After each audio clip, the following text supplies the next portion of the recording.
Hi, Miss Gella here, and I'm going to continue reading Spider Bots Rising. This is Chapter 5, Abby's Nest. Abby, Chuck, and the Dream Seeker had been walking for a long time. Beyond the center, the Duskmere forest seemed to stretch on and on. The forest floor was bathed in dim green light. On either side of the path, the trees grew so closely together that it was hard to see through them. The wide green leaves of the trees seemed to whisper to one another. Or was it just the breeze? As they walked, Abby and the Dream Seeker were deep in conversation. Chuck lagged a few steps behind them. He kept his arms crossed and his eyes squinted at Abby. Every once in a while, the Dream Seeker thought she felt other eyes on her from somewhere nearby, but every time she looked, it was just some twisted knot in the bark of an old tree.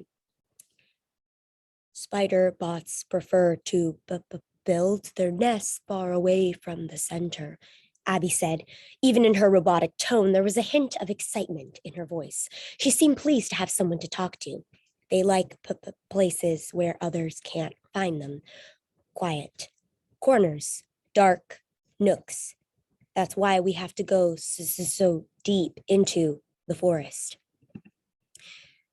Sounds like a perfect place for an 8-legged ambush if you ask me, Chuck mumbled to himself. But hey, nobody around here is asking me. We are close to arriving at the nest where I was made, Abby went on. It is the only place I know where to find spider bots, if that is still what you wish to do. Her head swiveled toward the Dream Seeker. It is, the Dream Seeker replied. We've got to find them, and we've got to follow them. It's the only way we'll find out what they're doing with all that stolen imaginanium. Without getting eaten by crawling robots in the process, if possible, Chuck called from behind. You know, if it's not too much to ask. The Dream Seeker continued.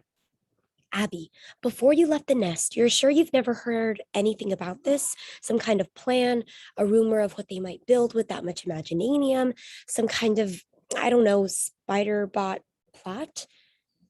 Nothing, I am sure, Abby replied. I left long before the raids began, and the others never trusted me. Like I said, I was different. Yeah, well, I'd like to make something perfectly clear, Chuck said, stopping in his tracks. The other two turned to face him. I don't trust you neither. XC1089 blah blah or whatever your number is. I don't trust you as far as I could throw you. Never met a spider bot I liked, and this seems like an odd time to start. I'm here to help the Dream Seeker on this mission, and I will do whatever it takes to do that. But just 'cause she trusts you don't mean I do. Capiche? You get me?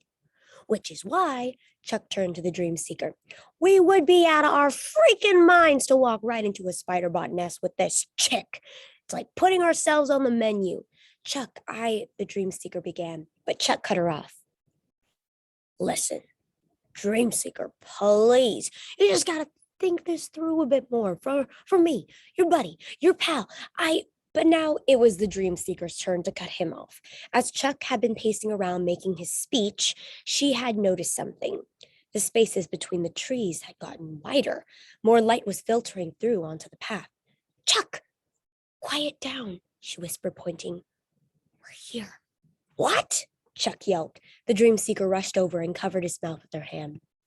Slowly and quietly, the three of them crept to the very edge of the tree line. They hid behind a pair of thick, twisted tree trunks and poked their heads out. Just beyond them was a clearing.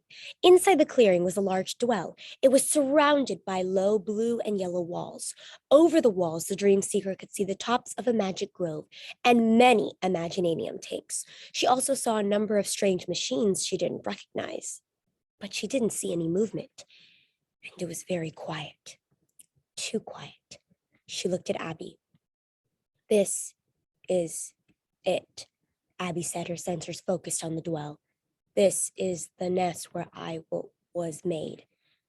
Where is everybody? The Dream Seeker asked. She felt like every hair in her body was standing on end. Abby stood perfectly still. Her sensors glowed brightly and shifted back and forth.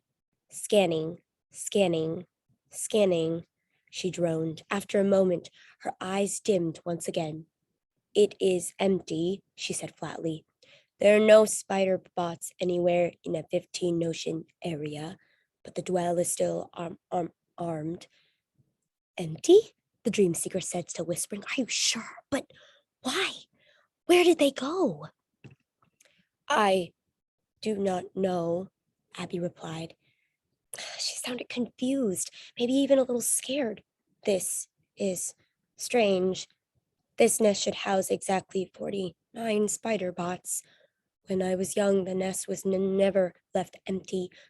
Guards were always left behind during raids.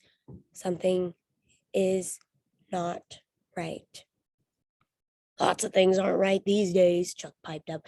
But if this is a spider bot free zone, that's the first thing that has gone right in a while. Let's get out of here. No, the dream seeker said, standing up. We have to go in. If all those spider bots have abandoned their nest, there must be a reason. We have to go in and see if they left any clues behind about where they went. Oi, Chuck sighed. But you heard the misfit metalhead. He stuck his thumb out toward Abby. The place is still armed. Who knows what kind of booby traps they left behind in there? Well then, the dream seeker said, already stepping into the clearing. I guess we'll just have to fight our way through. And that is the end of that chapter. Something I want you to think about. And if you have a friend, you can share it with them. Or if you have a piece of paper and you want to write it down, that works too. But here's my challenge. What do you think the theme for this specific chapter is? How do you feel about the conflict between Chuck and the dream seeker? And if you were the dream seeker, think of their point of view. What would you do if you were in their position? Or if you don't want to think of the dream seeker's point of view, you can think of Chuck's point of view. What would you do if you were him? See you all next time. Thanks for reading with me.